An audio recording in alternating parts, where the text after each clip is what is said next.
This out into the universe right now. I'm an Orlando Magic fan. I've been one since 2006 when they gave I went to Treadway Elementary School in Lake County, and they gave us tickets to go see the Magic for like $5 in 2007. Got to see Gilbert Arenas face off with Dwight Howard, and I've been a Magic's fan, right? Because it's Magic, and would you make it possessive? I have no idea. I'm a journalism student. I should know the grammar issue. But Jabari Smith will be drafted by the Orlando Magic. This is a fact for a fact. And why I say this, Chet Holmgren, we're done. We're done. We're not drafting Chet Holmgren. The reason why, because in the past we've had injury problems. Jonathan Isaac, Markel Fultz. We've had so many other guys that I could go on and on and on and on about. Chuma Kiki missed his full year because we drafted him with a torn ACL. But this is where I come in. And also, we were so smart not to have him sign a contract until a year later, so we actually got him for 4 years. Genius on our part for doing that. And that's why I don't think we're going to draft Chet Holmgren. He's an ectomorph. Means he's basically skin and bones with a tad bit of muscle padding him. Not much protection, in my opinion. And I think, yes, we want length, and Jabari Smith is enough length for us. We don't need Chet Holmgren. We got Wendell Carter Jr.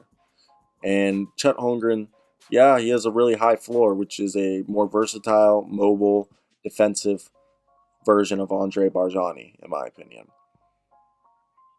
With Jabari Smith, we get a two-way Rashard Lewis, a guy who has the similar shooting ability as Michael Porter Jr. and Kevin Durant. Something that everybody wants and is coveted. He's a 40+% three-point shooter with clean mechanics and at a volumes. Okay, it wasn't like he was just taking a little bit. No, he was taking a bunch of threes, I think almost like 5 a game. And he's another guy that he showed that the way he moves, he just is a perfect fit in between Wendell Carter Jr. and Franz Wagner. Then we have the plethora of guards of Jalen Suggs, who might be traded, R.J. Hampton, who's more of a shooting guard, Cole Anthony, and Markel Fultz. We still have Terrence Ross, who we should move. Chuma Akiki's awesome. Jonathan Isaac.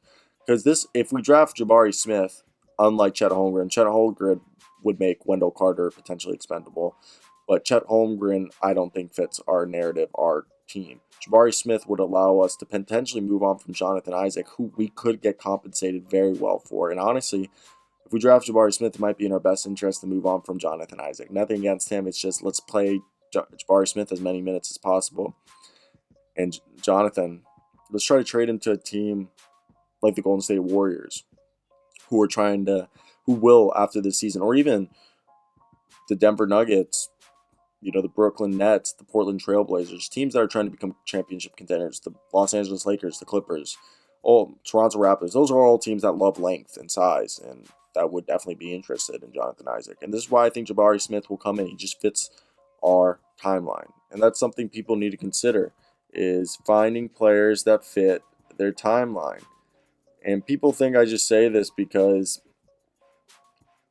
this is like I'm just being biased and I think Chet Holmgren sucks.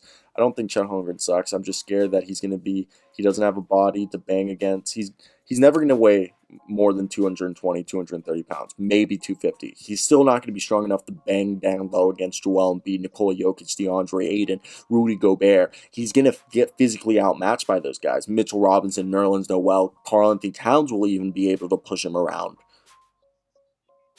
And look, I just think he matches, if they get Jabari Smith, he matches better with R.J. Hampton, Chuma Kiki, Cole Anthony, Franz Wagner, potentially Jalen Suggs, Wendell Carter, Markel Fultz, and it would allow Jabari Smith to replace Jonathan Isaac, who I know he's only getting paid 17.4, but they'd be able to move on from him.